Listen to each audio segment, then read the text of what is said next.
Good morning, children. So, welcome to the 9th class of 15th period. So, in this 15th period, we are going to discuss the points related to the topic we have started in the last class, that is union government. So, in the union government, we have studied the topic related to the union legislature. In the union legislature, we have discussed the point related to the Rajya Sabha and the Lok Sabha. That we have studied, got the idea. But after this, at the end of the role of the opposition leader, we are going to discuss the next point related to this topic itself, that is powers and the functions of the parliament. Because these both houses are belong to the parliament, that is upper house and the lower house. So what are the powers given to these two houses related to the parliament?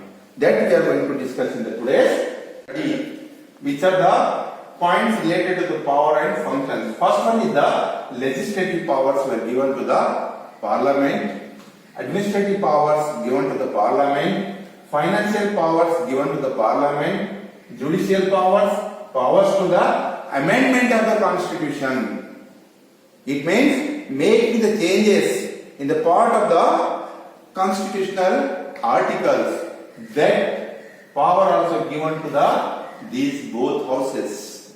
And the last one, we are going to see some other powers were given to the constitution. So once we will get the idea, detailing the one by one. Now come to the point of first one is legislative powers. So what are the legislative powers given to this parliament? So here the legislative powers means it can frame the laws. The parliament can make its own laws and it can be mentioned in the central list. That law should be mentioned in the central list. And they can make the financial bills also presented only in the Lok Sabha. They can present in the Lok Sabha, and the other bills can be presented either in the both Rajya Sabha and the Lok Sabha. But the only bill related to the finance that should be present in the Lok Sabha itself. That is the power given to the parliament. But the bills become laws only after the proper discussion or the approval made by the both houses. It should be approved. You can take the example of the last few months back.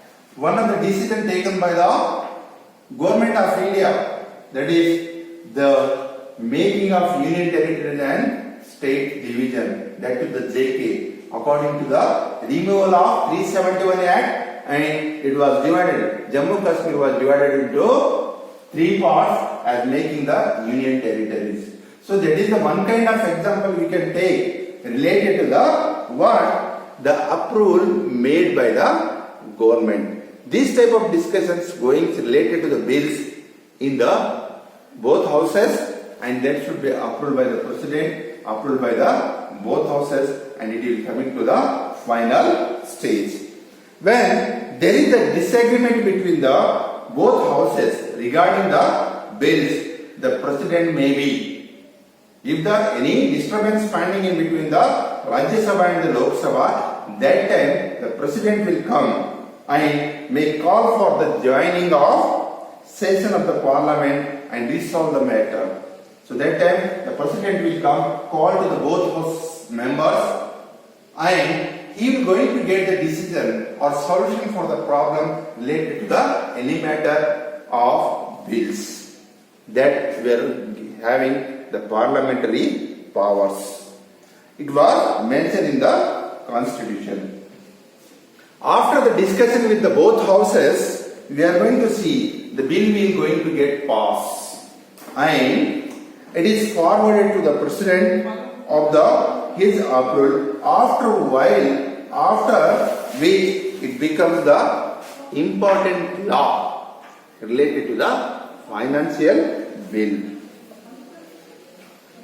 Next point is administrative powers.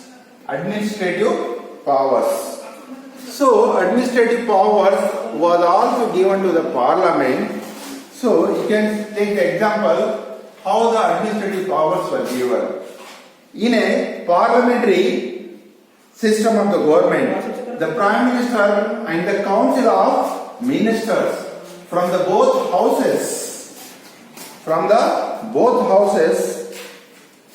it may be related to the Ministry of Executive and the Union Cabinet is also accountable to the Parliament. And the members of Parliament ask the question which must be answered by the ministers. The Council of Ministers can be power only the long as they enjoy the trust of the Parliament. The Parliament has control over the executive. These are some administrative powers were given to the Parliament in the administrative powers. Next, financial powers. So we got the idea. The related to the both legislative and the administrative power. The next power was given to is the financial power also given to the Parliament. Here the Lok Sabha going to be exercised to control over the financial matters of the country. Financial matters of the country, and the government cannot levy tax or spend any money without the approval of the Lok Sabha. That power is given. Without the signature of the Lok Sabha or the approval of the Lok Sabha, there is no levy of taxes or spending the money related to the any bills. That is given power to this Parliament, and the financial bills related must be first introduced in the Lok Sabha, then it will send to the Rajya Sabha for the approval, and after getting passed toward the Lok Sabha, the bill goes toward the Rajya Sabha for just discussion only, not for any other point. It may be having some points related to the removal of these points. The Rajya Sabha can give the certain suggestions or direction to the what are the points mentioned in this financial bills, and the delay giving its content to the bill for only the 14 days. They can keep it for the 14 days, but within the 14 days they have to be give the decision for this bill which was approved by the Lok Sabha, and that should be sent toward the President. Then if it does not give the consent to the bill within the 14 days, it is taken granted that the Rajya Sabha has approved it. So they will come to the conclusion that the Rajya Sabha has given the approval for the bill which is passed by the Lok Sabha.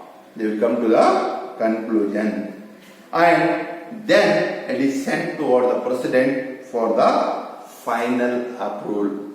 So this is the process followed in the which financial powers given to the Parliament. Next one is the judicial powers. So one is legislative, second administrative, third financial, fourth we are finding the judicial power also given to this Parliament. Both the houses of the Parliament have the authority to remove the judges of the Supreme Court.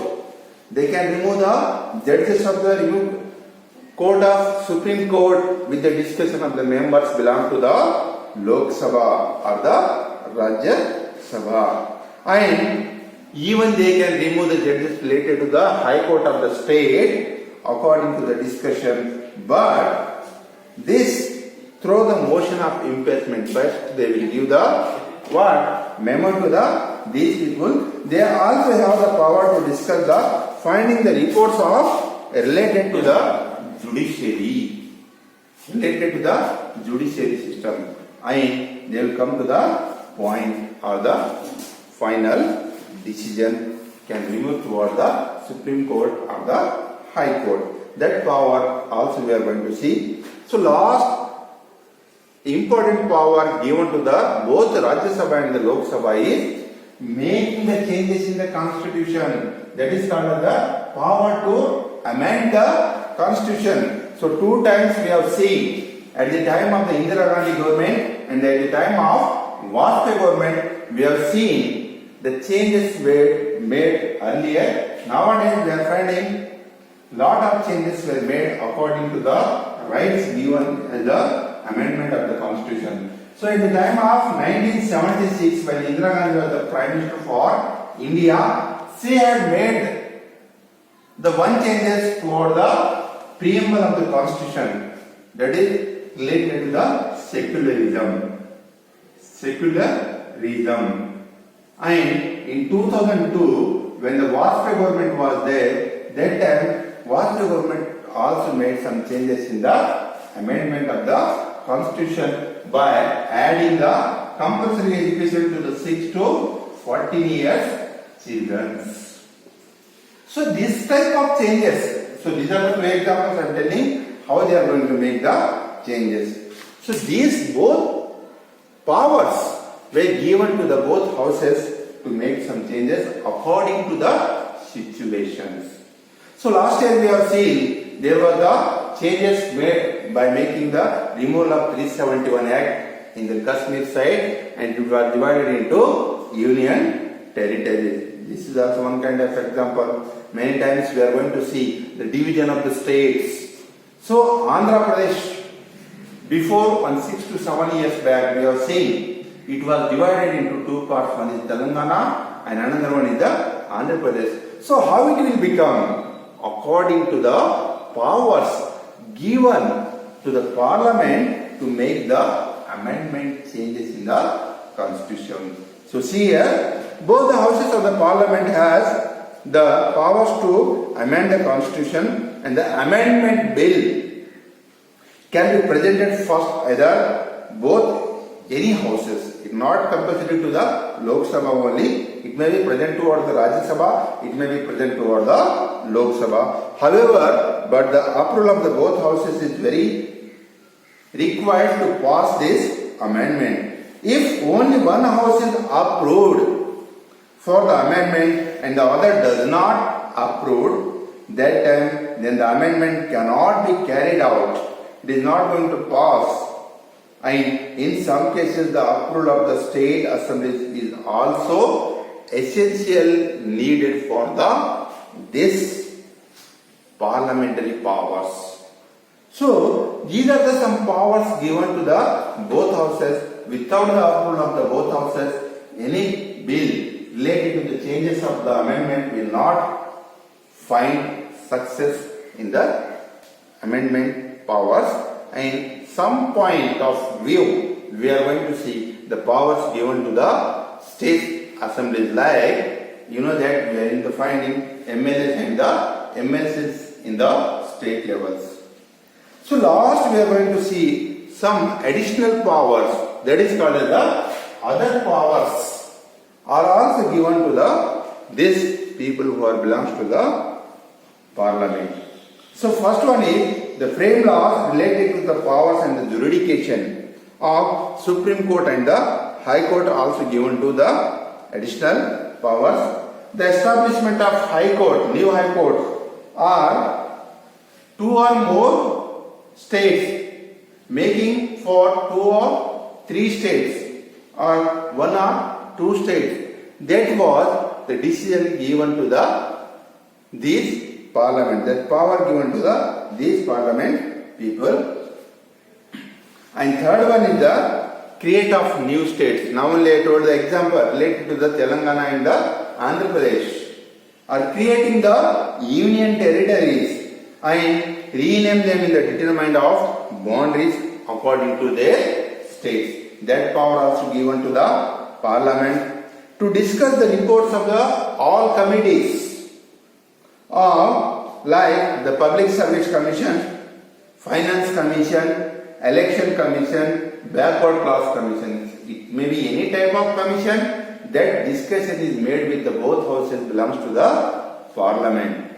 That power also given to these both houses. So last one we are going to see, that is called as the uprule or the declaration of the emergencies like national emergency.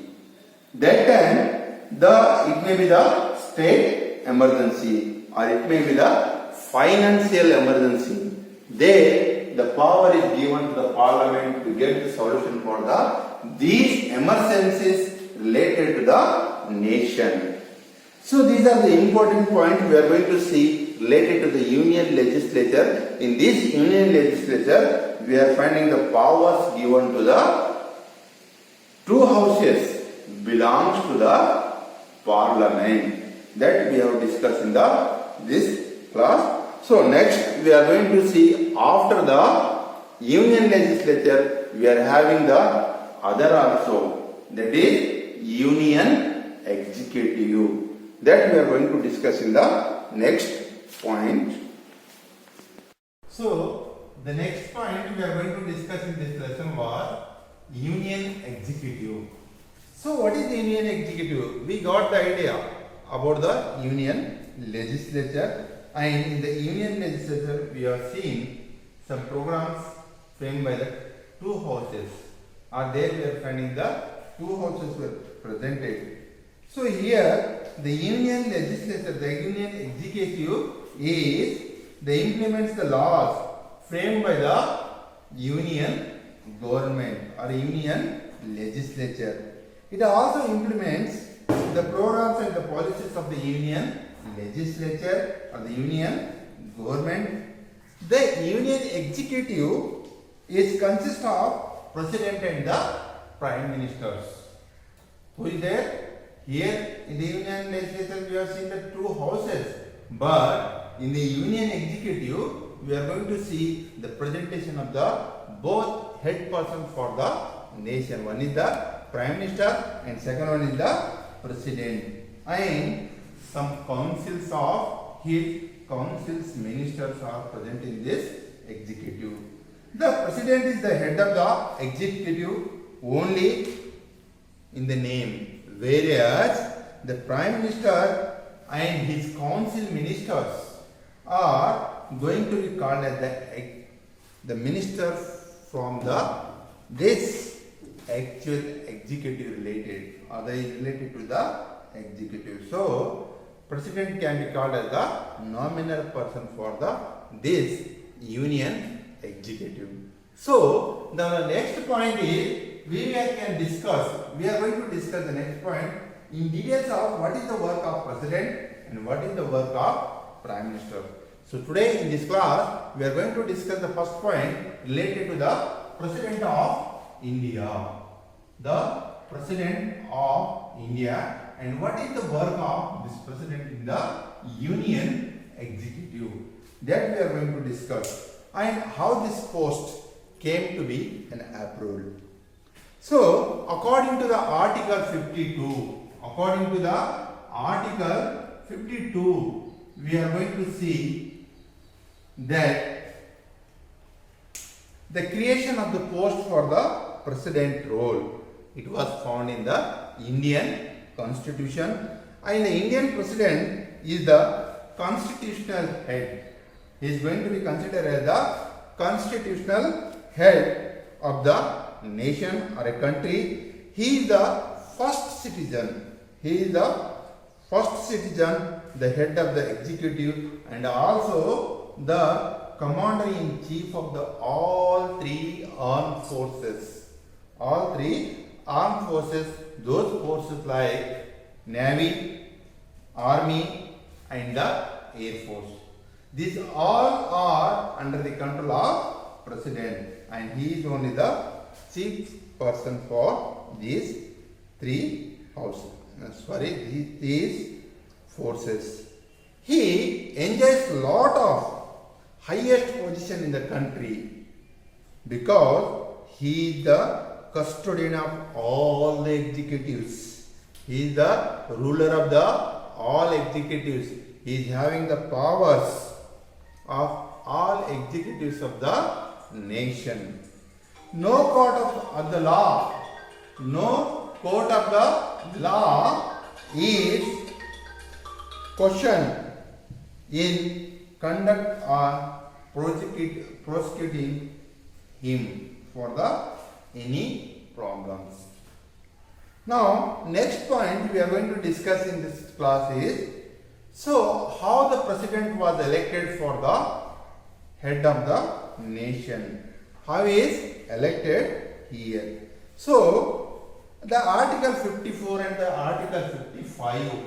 Article 54 and Article 55 gives us idea related to the elections of the President of India, which was mentioned in the Constitution of India, and according to these two articles we are finding the election of this President for India. The President is elected by the Electoral College. Electoral College of the elected members of the both houses to the Rajya Sabha and the Lok Sabha of the Parliament.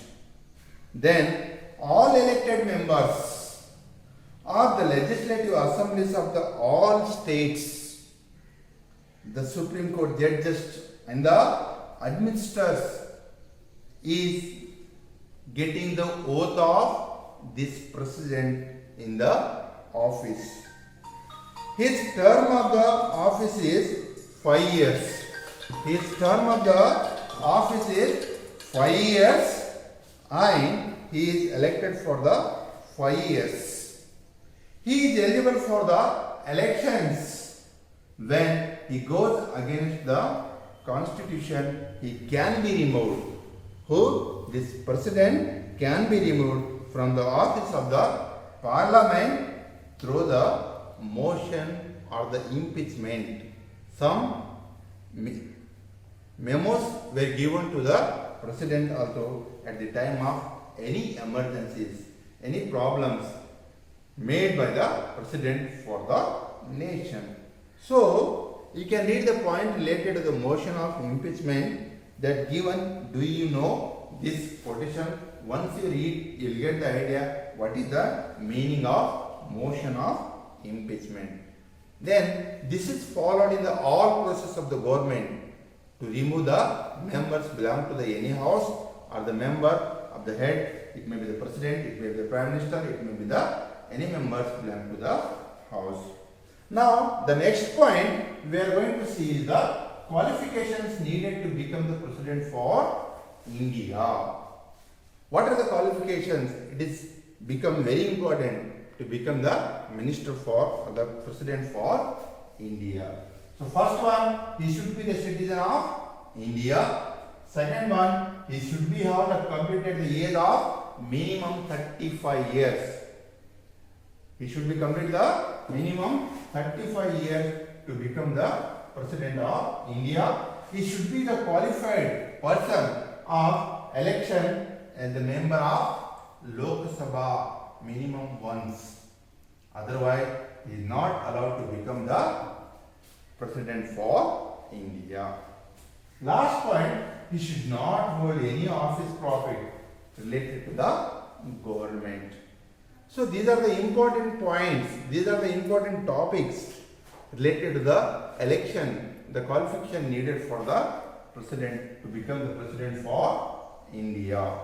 Next point we are going to discuss is the powers of the president. What kind of powers given to the president in the Indian Constitution? That we are going to discuss.